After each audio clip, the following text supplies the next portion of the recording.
My name is Hose Наварро, and I work for CTTC, a research center in Spain. No? It's open. Okay, can you hear me? Okay, I will restart. Okay, hello, ladies and gentlemen. My name is Hose Наварро. I work for CTTC, a research center located in Spain, specializing in telecommunications and geomatics, which is the division I work for. No? It's connected. ¿Está conectado? Sí, sí. Más cerca. Por Dios, lo voy a tener que poner dentro de la boca. Sí, señor. Hi.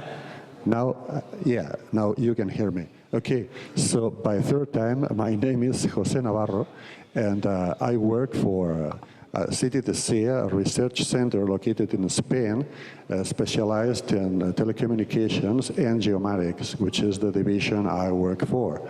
Well, I would like to thank the organizers of this conference for inviting me to present the work I've been involved with lately, which is H2020 project called MAMIT, which stands for, as you can see in the lower part of the slide, multi-scale observation and monitoring of railway infrastructure threats. Okay. The purpose of this project is to show how remote sensing techniques and data might help the monitoring of railway infrastructures for maintenance and prevention processes, yes, using multi-sensor and multi-scale data. Okay. Oops. Okay, now, the consortium of this project is made of 6 companies and institutions. 3 of them are Italian. EGEOS, the first one, is the coordinator of the project. Then there's also NEET. And finally, which is also the final user of the project, we have RFI, which is the national agency managing the Italian railway infrastructures. There are also 2 Spanish companies or institutions. The first one is the Universidad de Alicante, and the second one is CTTC, for which I work, okay? And to close the consortium, we have a French company, which is Therapy. Well, to show how remote sensing might help the monitoring of these railway infrastructures, up to 6 demonstrators, which a demonstrator is in fact a set of tools and data, up to 6 demonstrators have been defined. You can see them here on the list. And, well, there's something of them about which I can't say nothing because they fall out of my field of domain, like electrical system monitoring or safety monitoring. But in other cases, the goal should be clear for us, like the monitoring of civil structures, like bridges, for instance. We'll have in mind what happened to that Italian bridge a few weeks ago, okay? Well, out of these 6 demonstrators, CTTC and myself is involved only in development of one of them, which is the one that deals with ground movements nearby the infrastructures. And more specifically, well, ground movements here stand for any kind of deformation process that the terrain is undergoing. Whatever these are, landslides, subsidences, deformations produced by thermal effects or whatever, okay? Deformations, in fact. So, more specifically, we have developed a set of applications for this demonstrator, and the first one deals with the detection and updating, where updating means detection once again and once again as many times as you need, of active deformation areas, which we will call ADAS from now on to shorten my speech, using information derived from Sentinel-1 imagery. More specifically, point scatters. I have to say that in spite that this is a new application, what is really new is the methodology that we at CTTC have implemented in this new tool, okay? This methodology was introduced last year by one of my colleagues at CTTC, Ana Barra, and her colleagues also. And you can, if you are interested in the details, you can get this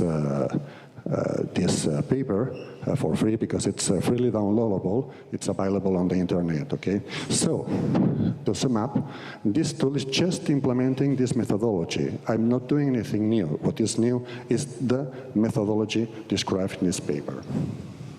Well, the application, the ADA finder, as we call it, takes the point scatters I already mentioned, coming from Sentinel-1 imagery, and creates a map where the areas where the formation processes are taking place are located. And we also provide with an assessment of the certainty about these findings. This certainty has been classified in a in four degrees, going from, well, we think that here something might be happening, which is shown as red areas in the figure, or we are completely sure that something wrong is going on here, which is shown in green patches on the images. In between, there are two more levels, okay? Having this classification and this geographical location, the operator taking care of the monitoring of the railway infrastructures can prioritize what are the actions that have to be taken in order to correct any possible problems showing up close the infrastructures, okay? Well, the goals of this application, well, the first goal, we could say, was to automate this methodology already developed. But automation by itself is not a goal. We want to automate because there are other goals behind. And the first one is to avoid the mistakes that human processing introduce in any manual procedure. In fact, even the creator of the methodology, Ana Barra, told to me that it was very easy to commit errors, not because the methodology was incorrect, but because it was complex. It was a lengthy process, prone to errors. So automating this procedure would remove immediately the chance to make any mistakes. So this is a very important reason to automate the task. Additionally, of course, we wanted to reduce the amount of time needed to produce this information because then it is possible to play a little bit more, turning the parameters that control the results. Well, we also wanted to avoid some problems concerning with the unavoidable variability of the data files provided by several let's say, data providers. But, well, I'll talk about this a little bit later on if I have enough time. It's not exactly the most important part of the talk, okay. Well, this is a sketch of the algorithm or the methodology as designed by Ana Barra in his work. I'm not going into details because if you are really interested, you can read the paper. The reference is also given at the end of my own paper, so go there and read it if you think it might be of interest to you. I will say just that there are three big blocks here. In the first one, there's some filtering task take place just to remove those points that for sure are stable, so will never be part of an area that is being suffering a deformation process. In the second block, the ADAs are identified, and the third block is the quality of выявленные зоны активной деформации. Третье — это индекс качества либо достоверности. Что касается сложности, комплексности приложения с математической точки зрения, там где ничего нет. Даже мне, программисту с не очень глубокими познаниями, было несложно разобраться. Чтобы приложение было эффективным, требуется нечто иное. Если обратить внимание на методологию, то вы увидите, что там в то время упоминаются такие точки, изолированные точки. Это же касается пространственных холмиков. Это те места, где точек недостаточно, и нельзя будет их отнести к разряду активных зон деформации.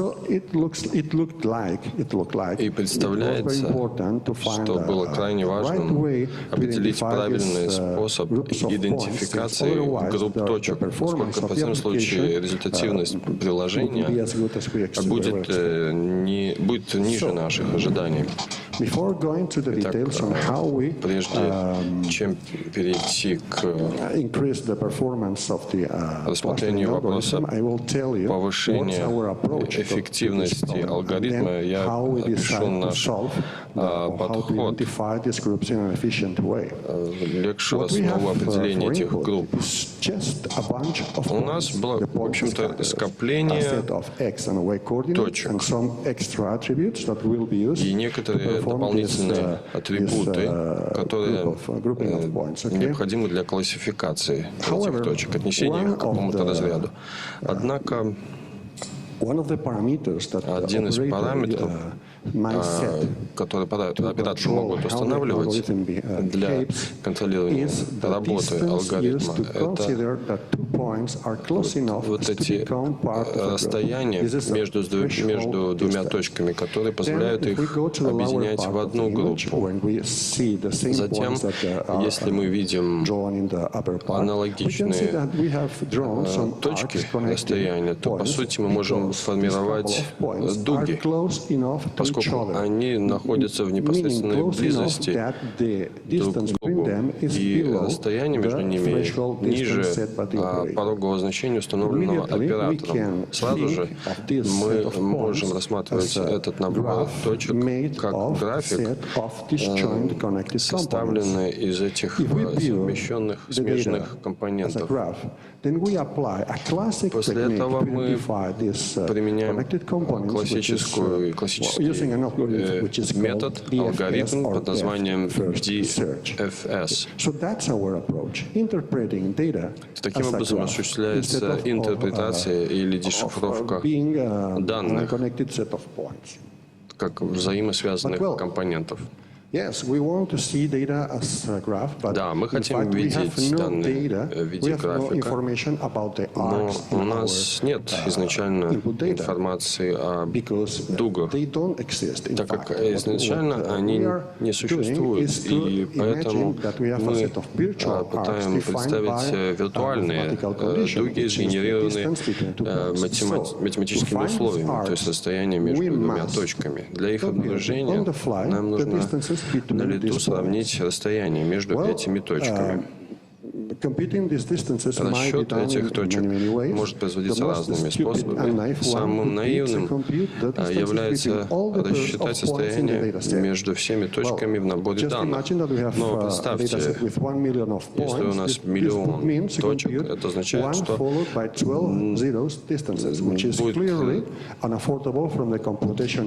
просто огромное количество расстояний, до 12 нулей. Поэтому такого рода решения нужно избегать. Поэтому мы отсортировали данные. Сортировка данных проводилась по нескольким критериям. Сначала по оси X, потом по оси Y. И если мы предположим, что точки расположены выше стрелки, уже прошли обработку, и мы обрабатываем те, которые вот видите, от 4,1 и ниже 4,3, то нам известно, что все точки, расположенные ниже зеленого столбца слева, никогда не приблизятся к контрольной точке, так как расстояние между координатами x уже выходит за эти пределы. То же самое произойдет, если мы введем дополнительное условие. Когда мы будем рассчитывать фактическое физические расстояния. Сразу после того, как выяснится, что нет соответствия между первыми выбранными точками, мы полагаем, что данный подход сможет сократить количество времени, которое необходимо оператору для обработки этих данных, причем существенным образом. У меня осталось 3 минуты, меня предупредили, поэтому я пропущу эту часть. В общем-то, это даже не существенно, ничего страшного, если мы его пропустим. Подхожу к финишу. Мы разработали софт, используя C++, Qt5 на основе Windows и Linux. Работает он значительно быстрее, чем, скажем, на питоне. Кроме того, мы приложили максимум усилий к тому, чтобы приложение было переносным. И мы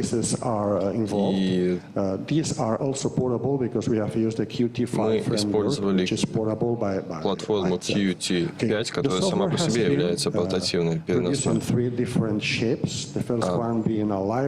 3 формах материал готовится в виде библиотеки. Можно его назвать единым методом. Но для производителей мы также подготовили и другие приложения. Первое — это приложение в виде командной строки, которое используется, когда не нужно человеческого вмешательства. А если оператор должен оттачивать, подгонять какие-то параметры, то используя приложение GUI. То есть интерфейс пользователя. Результативность. Те, кто разработали данную методологию, им нужно порядка 1 часа для переработки 1 миллиона точек. Это в 20 раз повышает производительность. Однако этот человек, по ее словам, она может лишь консервативно представить, сколько времени может понадобиться времени, а специалисту, по ее словам, времени понадобится еще меньше.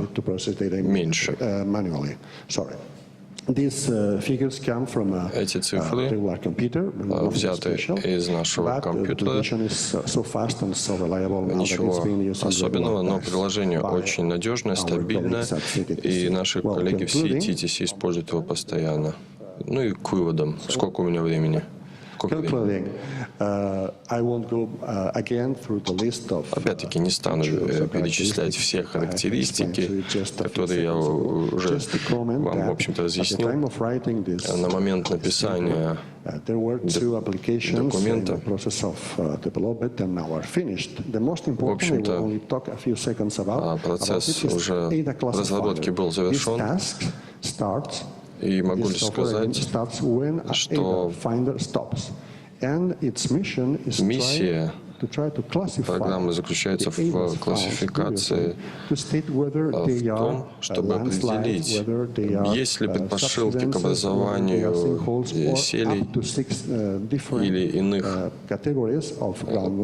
природных явлений, вызванных деформацией грунта. Специалисты университета Аликанте продолжают изыскания, и несмотря на то, что работы пока не завершены, все равно было бы интересно внедрить текущую версию их методологии. А это в перспективе позволит ее усовершенствовать еще больше. В общем-то, с моей стороны все. Если у вас есть какие-то вопросы, на которые я смогу ответить, не забывайте, что я всего лишь программист. Я с удовольствием на них отвечу. Большое спасибо за внимание. Спасибо большое, Хосе. Пожалуйста, вопросы. На вопросы у нас практически нет времени. Пожалуйста. Короткий вопрос, короткий ответ. Спасибо. Скажите, пожалуйста, вот для выбора графов используете ли вы математическую теорию графов для оптимизации графов? I'm sorry, I didn't get the question. This was switched off, so if you can repeat it. Сейчас. Вы не могли бы повторить, потому что я не слышу. Пожалуйста. Для выбора точек используете ли вы математическую теорию графов для оптимизации выбора? Или они выбираются произвольно?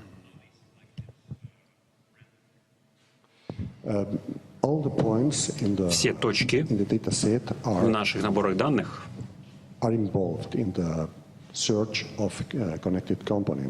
являются результатом поиска внешних компонентов. Не совсем так. Это, на самом деле, те, которые проходят процесс фильтрации алгоритма, учитываются в нашем случае. К примеру, те из них, которые имеют стандартное отклонение ниже порогового значения, не включаются.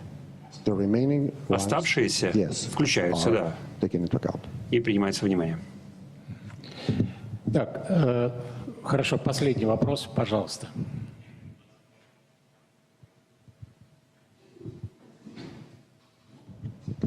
Я так понимаю, что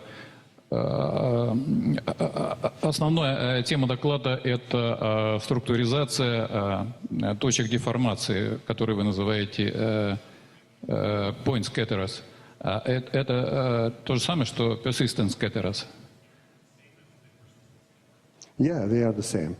Да, это то же самое. Какая серия снимков требуется для того, чтобы надежно определять, как много снимков деформации? Могу сказать, что понятия не имею, потому что деформация была уже обработана другими коллегами, с которыми мы работали. Поэтому то, что я получил здесь, вот по